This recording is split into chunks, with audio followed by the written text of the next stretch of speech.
علامہ اقبال علیہ رحمہ فرماتے ہیں کہ میں گھر آیا اور ہمارے گھر کے سامنے ایک سائل کھڑا تھا.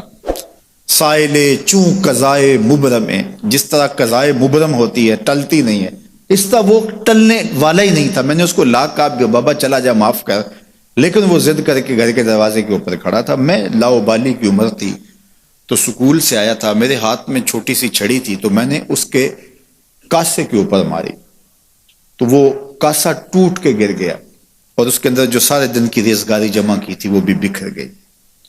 تو کہتے ہیں کہ وہ ریزگاری اکٹھی کرنے لگا اور میرے والد شیخ نور محمد اندر سے کہیں دیکھ رہے تھے تو وہ باہر آئے.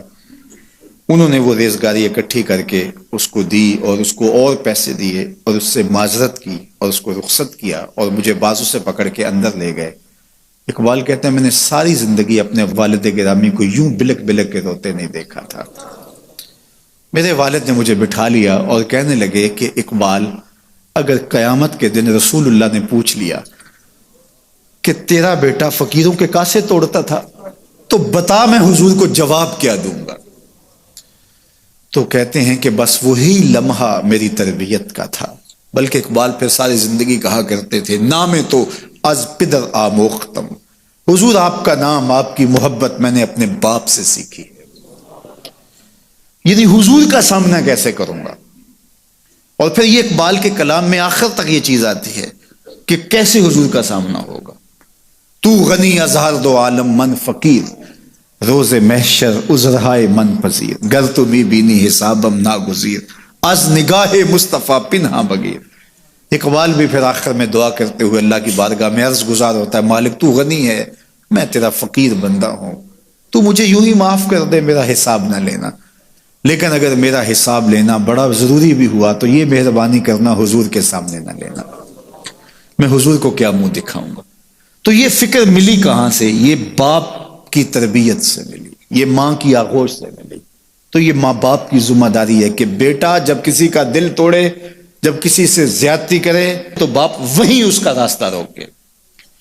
اور ایک فقیر کا لاؤبالی پن کے اندر کاسا توڑ دیا اور باپ نے پھر ایسی تربیت کی کہ اقبال ساری زندگی لوگوں کے دل جوڑتا رہا، ساری زندگی بتاتا رہا کہ انسان کی اصل صورت کیا ہوتی ہے. دل نہیں شاعر کا ہے کیفیتوں کی رستخیز، کیا بتاؤں کہ درون سینہ کیا رکھتا ہوں میں، در غم دیگر بسوزو دیگر آرا ہم بسوز، گفت مت روشن حدیث گر توانی دار ہوش، کہہ گئے ہیں شاعری جزویست از پیغمبری، ہاں سنا دے پڑھ کے ان کو پیغام سروش.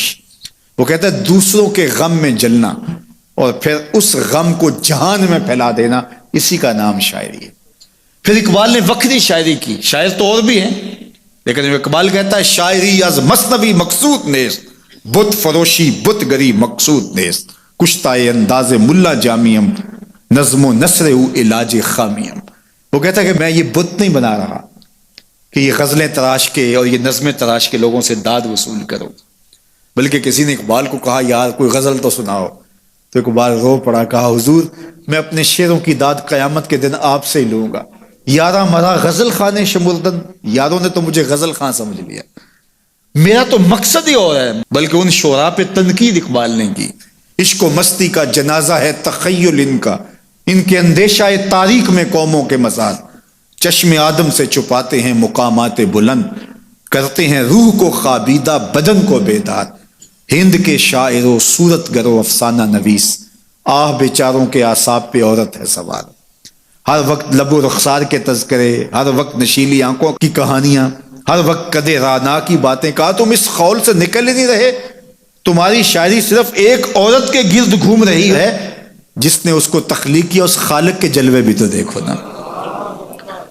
تو اقبال پھر اقبال بنتا ہے اور اس کو یہ شعور، یہ آگہی، یہ نور ملتا کہاں سے ہے؟ یہ باپ سکھاتا ہے. باپ کے بعد پھر مولوی میر حسن ملتا ہے جو استاد اقبال کو اقبال بنا دیتا ہے. تو یہ ماحول انسان کو سکھاتا ہے. تو میں اور آپ دیکھیں کہ ہم اپنی اولاد کو کیا دے رہے ہیں. تو کبھی بھی اپنی اولاد کو اس کی اجازت نہ دیں کہ وہ کسی کمزور پر ظلم کرے.